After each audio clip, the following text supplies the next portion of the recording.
Hey everyone, welcome to my very first video here on Pages and Pen. This channel is all about self-help books. But here's the thing, I'm not here to just summarize them for you. You can read Spark Notes for that. What I want to do here is take these books, pull out the big lessons, and explain them in everyday language, like we're two friends sitting down over coffee, talking about how to actually apply these ideas in real life. Because let's be honest, reading self-help books feels great, but using them, that's where the real magic happens. And today, we're starting with one of the most impactful books I've ever read. The Mountain is You by Brianna Wiest. This book is all about self-sabotage, and if you've ever felt like you keep getting your own way, this chapter is going to feel like a mirror. So let's go slowly. Let's unpack this together. And by the end, I think you'll start to see yourself and your habits in a whole new way. Okay, let's start with a simple but heavy truth. There is nothing holding you back more in life than yourself. Think about that. Take a second. You might be thinking, wait, no, it's my job, it's my partner, it's my finances, it's my health. But if you really zoom out, so often it's our own patterns, the way we think, the way we react, the way we avoid pain, that keeps us stuck. That's self-sabotage. And here's the wild part. On the surface, it looks like laziness. It looks like lack of willpower.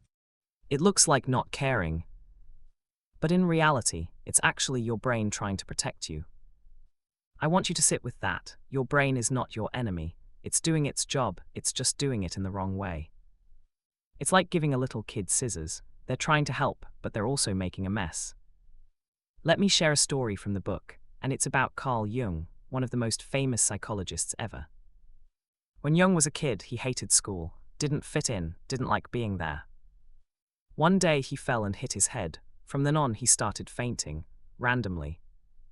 At first it seemed like something was wrong with him, but later he realized his fainting was his brain's way of getting him out of school. That's self-sabotage. It wasn't conscious, he wasn't faking. His body just created a coping mechanism. And we all do this, maybe not with fainting, but with procrastination, bad relationships, unhealthy habits, negative self-talk. It's our brain's way of saying, I can't handle this pain, so let me find a shortcut. Okay, so why do we sabotage ourselves? Brianna Wiest says there are 5 big reasons. Backhand index pointing right. Number 1, unmet needs. When we don't meet our needs in healthy ways, we find unhealthy substitutes. For example, instead of sitting with loneliness, we stay in toxic relationships. Backhand index pointing right. Number 2, fear. Sometimes it's irrational, afraid of driving. Maybe it's not about cars at all, it's about losing control. Backhand index pointing right. Number 3, negative beliefs. Things we learned as kids, like rich people are bad or success makes you lonely, these stick in our brains and shape how we act as adults. Backhand index pointing right. Number 4, the unknown. Our brains love what's familiar, even if it's bad. That's why change feels uncomfortable. Sometimes we confuse discomfort with danger. Backhand index pointing right. Number 5, belief systems. What you believe becomes your reality. If you say, I'm anxious, I'm stuck, I can't change, your brain will prove you right. Pause for a second. Which of these do you see in yourself? Unmet needs, fear, old beliefs. Think about it. So here's the real lesson from Chapter 1. Self-sabotage is not a sign that you're broken.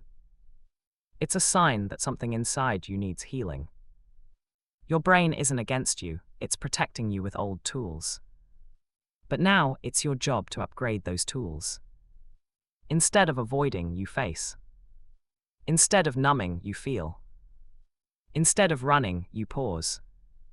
This is how we stop climbing around the same mountain and finally move over it. And that's just Chapter 1 of The Mountain is You. I'm honestly so excited to take this journey with you. Every week we'll unpack another book, another lesson, another step forward. So if you're ready to stop holding yourself back and start stepping into your best self, hit subscribe, give this video a like, and share in the comments.